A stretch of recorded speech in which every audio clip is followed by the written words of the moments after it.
Welcome back, Shalloners, and welcome back to the Shallontine's Day coverage. That's right, Valentine's Day is upon us, and Valentine's Day is supposed to be a day of love and romance and relationships. No, it's not.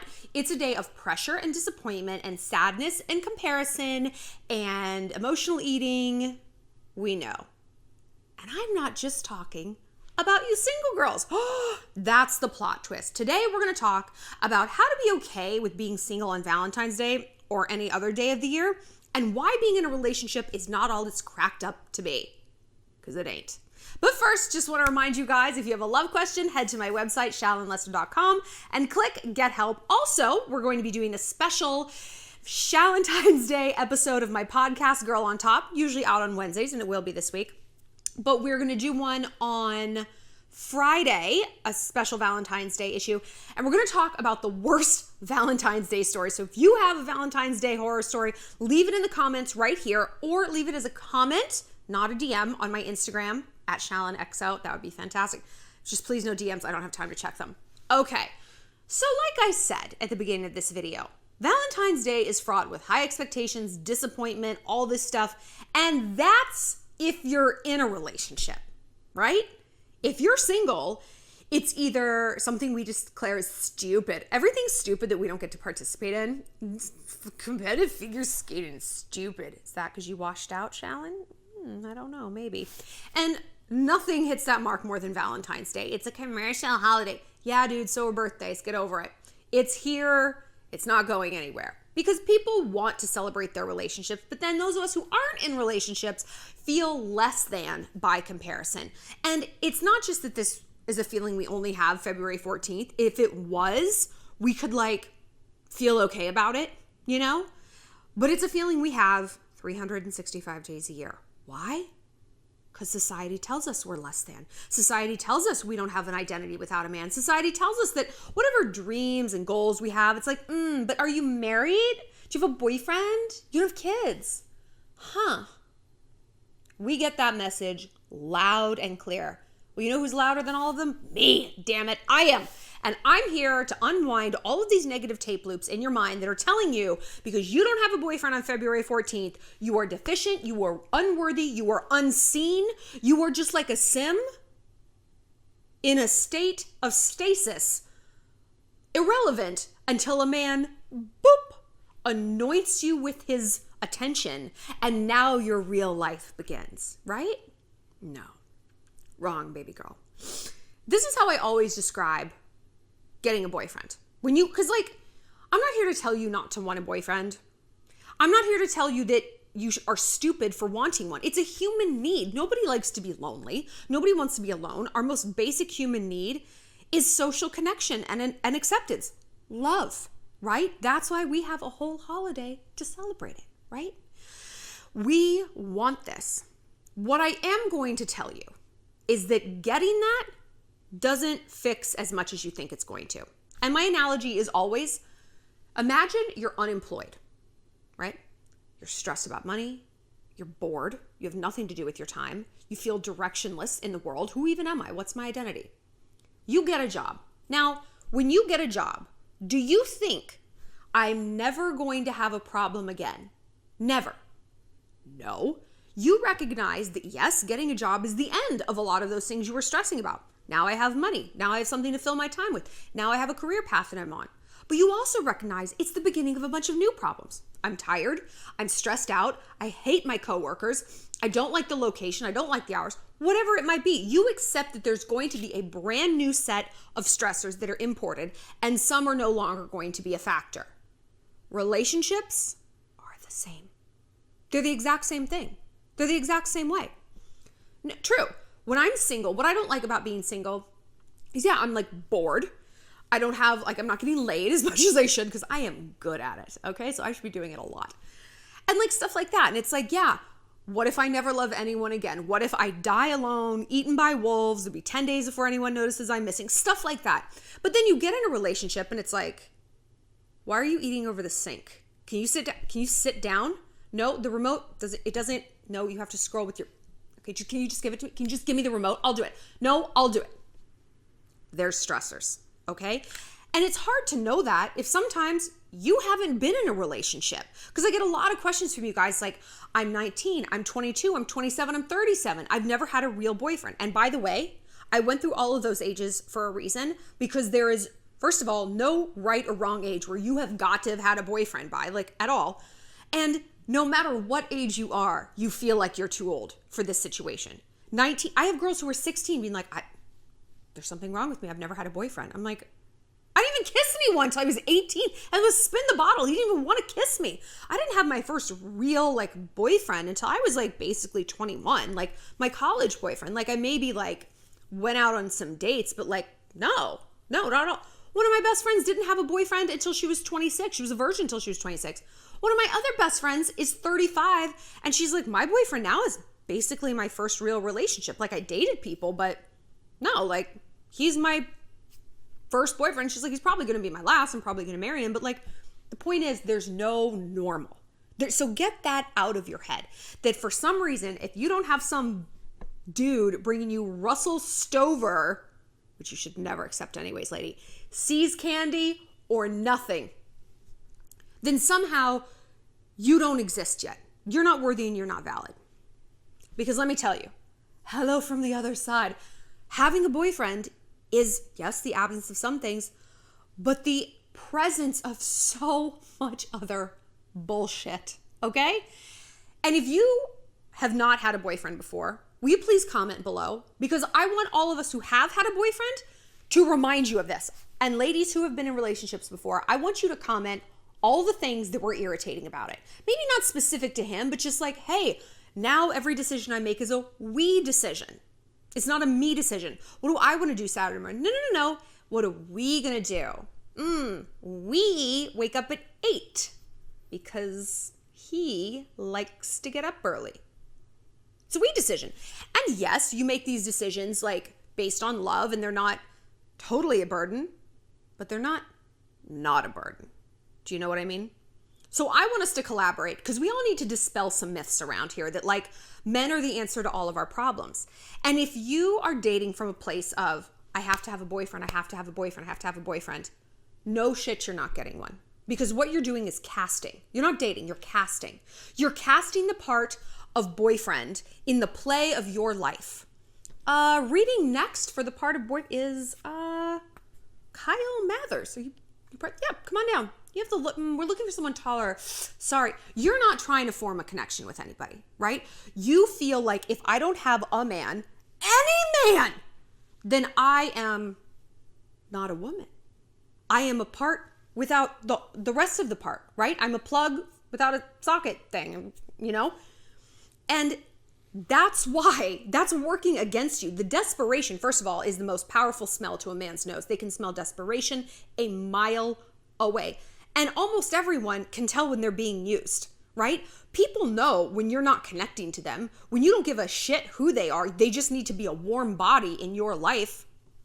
And when you date like that, what you're saying from that point of desperation is, I will take anything. I've got a beggar mentality right now. I got a beggar mentality. Beggars aren't choosers, right? Closed mouths don't get fed. Here we go. And men pick up on that and they abuse it, you know? At least a quality man will pick up on it and he'll be like, no, thank you. He won't want any part of this because he's looking for a quality connection. A fuckboy is going to be like, stroking his little soul patch, his like gas station face. I love how gas station is now like the shadow third party in this video series. All I do is talk about people at gas stations. Justin Bieber's gas station face. Anyway, he's going to see that and be like, I bet I can get this bitch to do almost anything. Nudes before we've even gone out? Boop, sure. Hooking up with her friend? What's she going to do? Leave? I don't think so. She's desperate. Like, they're going to see that weakness and they're going to press on it for their own gain, right? So how do we not date like that, right? Because when you feel that desperate, it's like, I've been there. I spent years there. You're manic. It's like you're on fire.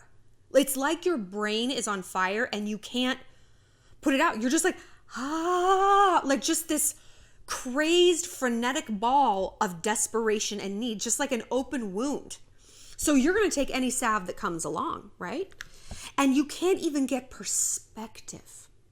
and you try to overcorrect. Okay, well, I dated someone who was using me because I was desperate. Now I'm going to course correct and I'm going to go after the fat, ugly guy because I assume he's going to worship me. But I have the ick for him because he's the desperate one.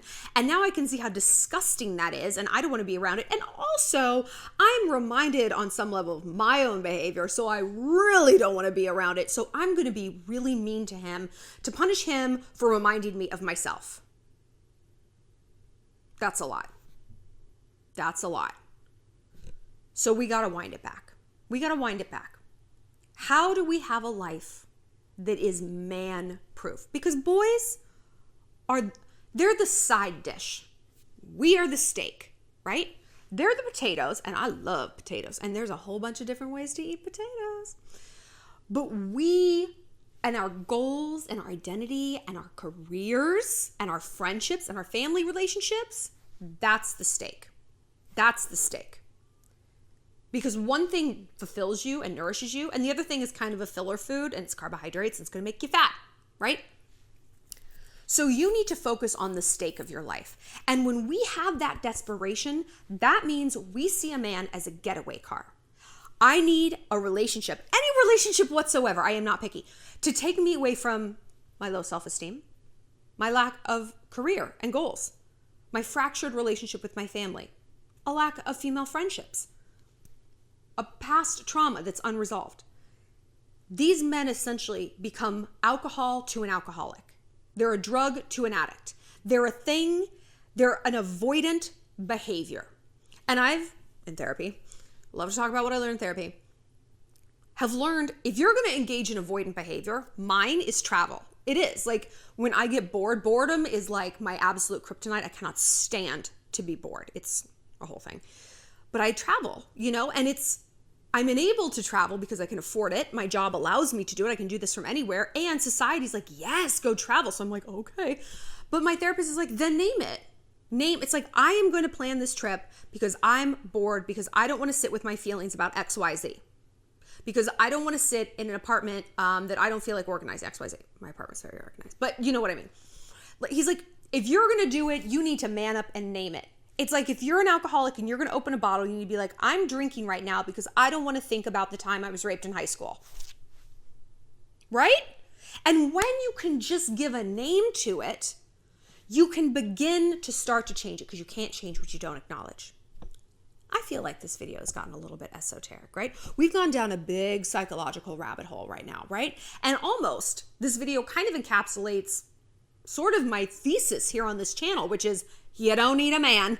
And if you're obsessed with finding one, it's because you're obsessed with running away from something else in your life that actually is on fire. That fire, that mania you feel, it's coming from within. And you can run through 1,000 men, some girls do. You can run through 5 husbands, 10 kids, it doesn't matter. Until you've put that fire out, you can paint the house any color you want. It don't matter, baby girl, it's on fire. And eventually, it's gonna come crashing down. So wouldn't it be easier to just put the fire out, focus on what that fire is, the trauma, the stagnation, the low self-esteem, whatever it is? No, you're saying? Like, no, it wouldn't. It would be easier to get on Tinder. Well, it's easier to pour a drink. It's easier to shoot up meth. Is that how you do meth? Do you eat it? I don't think you bake it into a pie. Is it the thing with the light bulb? I saw on Dr. Phil that there's something with a light bulb. I don't know. Food's my drug of choice. I'm sorry. But you think, no, that's not going to be easier. No, in the short run, it's not. It's like bad eating. No, it's a lot easier to eat the pie I was just talking about, methy or not. But in the long run, you're going to hit a wall. And then you're going to be like, fuck. Not only do I have to address the thing I was running away from, now I've got a whole new problem on top of this. Now I've got a whole new layer that I have to fix. And maybe it's meth, and maybe it's alcohol, maybe it's food, or maybe it's a man. Maybe it's a toxic, abusive relationship that now those patterns have seeped in. And now those patterns are informing the patterns you were trying to run away from. But let's say focusing on something that's that fire is scary, right? Let's say that that's scary and you just don't want to do it right now. You're like, you know what? I clicked on this video so that I wouldn't feel sad eating my Ben & Jerry's alone in my pajamas. Thanks. You made me go down this psychological rabbit hole. All right, that's fine. We're going to back it up. Because it's a little high level. and I'm feeling a little low level today. Do something fun. I want you to make a list. I want you to write freedom list on a piece of paper, like I did.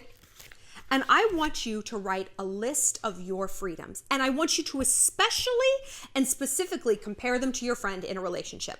Don't tell her you're doing this. Don't, just keep it to yourself. But your friend who's in a relationship that maybe isn't the most ultra healthy. Maybe it's not like completely toxic, but it's not like, you're like, that guy, not really my cup of tea. You know, make a list of all the things you get to do that she doesn't, whether it's sleeping until 10 p.m., whether it's being able to talk about Valentine's Day. One of my best friends, I was like, oh, what are you guys doing for Valentine's Day? She's like, he says he doesn't believe in it. Fuck, man. That shit. That's so disrespectful. I was like, then you should tell him you don't believe in birthdays. See how he likes that. I mean, what's the difference? It's a commercial holiday. All holidays are. Welcome to the party, pal. But it's him oppressing her. You know, it's him controlling her and lowering her expectations because he simply doesn't feel like meeting them. So to me, that's something that would make my list. Or another friend who like, well, husband doesn't like sushi, so they never really go to sushi anymore. It's like, ugh. Somebody doesn't like country music. Somebody only likes country music. Whatever it might be, like make a list and use all of your friends as examples. And now you have a list of things that you can do that other people can't, right? Because let me tell you something. You're not going to die alone. You're not going to never be in a relationship. A lot of my mom's friends never married. And I talk to them about it because they're wonderful people, but I'm like, you're kind of living my nightmare, where it's like you're alone now and you've historically been alone and you're good looking and you're well put together and you're successful. Like, what's the problem? And all of them have been single by choice. All of them. I was like, do you date? Are you on Tinder? They're like, no, I don't want to date. I'm like, really?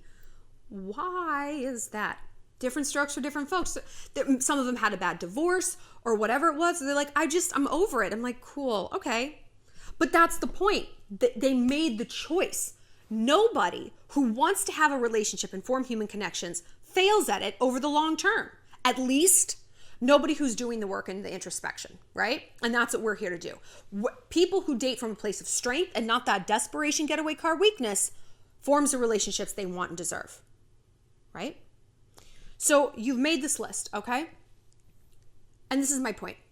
You're not going to die alone. You're going to find someone. And when you do, all these things on your list might change. And they might not, and hopefully not a lot of them do, but some things are going to change. This is compromise, this is relationships, this is marriage, this is parenthood. This is how it goes. I mean, if you want to have a successful one, it cannot just be your way or the highway. You don't want to date a dude like that that's abusive. You can be abusive and toxic too, girl. And I struggle with this. I'm a very autonomous person. I'm an only child. I've lived alone for a really long time. I like it. And I'm like, this is my world and whoever I date is living in it. And guess what? It's not healthy. And I have to work on that. I have to work on easing up control and giving up boundaries and letting someone else plan something. And So I remember when I got engaged or when I was dating my ex-husband, and it was like, hold on.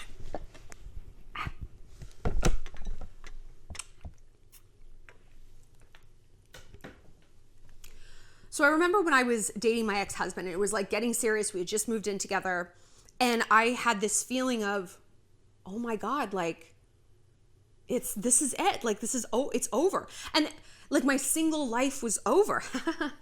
Back. But at the time it felt like overwhelming. And I remember being so mad at myself for all the years, decades that I spent, I'm gonna die alone. No one's ever gonna love me. Really? It just seemed so silly. It seemed so tragic to waste all that time obsessing about something that was of course going to arrive. Of course. Now, yes, our marriage didn't work out, but I went on to date. I was in a relationship for 2 years. I'll love again. It's fine. I'll love again. It's like getting fired from a job. Like, what are you going to retire at 23 and start with AARP? No, you're going to grieve. You're going to feel bad and panic. And then you're going to pick yourself back up and go on because that's what we do. That's what we do when we want something, right? And really, what other choice do we have? I mean, I guess my mom's friends had the choice and they made a different one, but that's probably not what we're going to do. So once I realized that, like, oh my gosh, this is it with my ex-husband, like, he's the one, I remember saying to my friends, I was like, I just wish I'd slept with more people. And they're like, there are no more people. You've slept with all the people, sometimes 2 at a time. There are no more people. I was like, that's true. Like, I really did live it up, like, as a single girl. And I, when I'm between relationships, I do too. I live it up because you never know if the next person you date is going to be the last person you date. So it's like, enjoy where you're at, my God. Because like I said, with the whole no job analogy, yeah, like when I've been between jobs, I was stressed and oh my gosh, but it's like, I woke up every day, I'm like, I'm going to find the good in goodbye. I'm going to go to a museum today because I've got the time. And the second I got hired at a new job, I was like, fuck, I wish I'd done so much more than I did. I wish I had spent more time enjoying myself, trusting the process, trusting the universe. I was going to meet somebody. I was going to get hired again. I'm not going to die in a ditch somewhere. Everything's going to be okay. And had I trusted that and let that unfold in a healthier way and enjoyed what I had, my life would have been so different and so much happier. And ostensibly, isn't that what we're chasing? The happiness, the love, the calmness of knowing we have security in a certain category? What if we could just give that to ourselves? What if it's like being a hot girl? You know what I say about being a hot girl. The secret to being a hot girl is simply deciding that you are one. What if the secret to being okay with being single is to simply decide that you're okay with it and to find the good parts about a season? Being single, being unemployed is a season. Just like seasons on the earth, we embrace them because we know they are temporary. We go skiing in the winter. We go jet skiing in the summer. We soak it up. We embrace it. We have a whole new wardrobe that we flip over. We plan trips. We do cute little photos because we know this isn't going to last forever. And it's not great 100% of the time. I'm sick of the winter right now, but I know spring is coming. So what's the point of stressing over it? What's the point of like, I hate it. I can't. Somebody make the days go faster. That would be crazy. With the real seasons, right? That would be a crazy way to live, a manic, insane, unhinged way to live, being like, she will not get over the fact that it's winter right now because we know that it's finite. Well, what if we knew that our trials and our tribulations and our singlehood and our joblessness is also a season? Think of how freeing that would be. Close your eyes and just live inside that thought. Everything I'm going through is a season. Good and bad. The good seasons also are going to change. Maybe they're not going to come to an end, but they're going to change, And everything bad that I'm going through is also going to change. Because what does the Bible say? It didn't come to stay, it came to pass. There's a reason that phrase is all over the Bible. And so it came to pass. That's not an accident. And I'm not like a Bible-y person, but like I am a rhetorical person. I am a word person, and words are tools, and people choose their words carefully. And I like it when that happens because then you get a very specific meaning. It came to pass through our lives. And so it came to pass that her relationship with the fuckboy ended. And so it came to pass that she was single on February 14th. And so it came to pass that life goes on. The life goes on, So if you're sad that you're not doing anything this weekend with a boy, remind yourself that you don't need a boy to have fun. Plan something. It doesn't have to be February 14th. I'm not saying get all dressed up in red and go out to dinner at a fancy restaurant where everyone's getting engaged and sit there like a social pariah. You don't need to do that. But plan something for the weekend. Valentine's Day is on a Friday. Book yourself an Amtrak ticket. Go 3 stops in some direction. You might not even need to know where it is. Walk around the town for a few hours. Get on the train and come home. Treat yourself to something new. Go to that cute little town a few cities away that has a little artisanal fudge store and antiques. Because once you get a boyfriend, this might not be what you're able to do. Once you get married, it certainly isn't. Once you have kids, fucking forget about it. You don't get to just get on a train unless you are leaving forever. Like, you have responsibilities. This is why people obsess about youth, is because youth is freedom. But we forget that youth is also that constant comparison. So it's up to you to find the good in that freedom, in that youth. Embrace it. Don't waste your life wishing you had something that you don't. That's a waste of time. It makes you act desperate. And don't sit around obsessing over something that's on its way. I know, love is on the way for you. It doesn't have to get here today. It doesn't have to get here by Friday. It just has to get here eventually. And if you trust that it is, ironically, you're going to be embracing your life. You're going to be alive and passionate and magnetic. And if anything brings love faster, it's that kind of attitude. That's the alpha female attitude. That's the attitude of Shallontine's Day. For more, click like and subscribe. We're going to be doing more Shallontine's Day videos this week, culminating with my Shallontine's Day podcast special episode of Girl on Top out Friday. Not sure what time. Soon. Also follow me on Instagram at ShallonXO, and I'll see you later, Shalloners.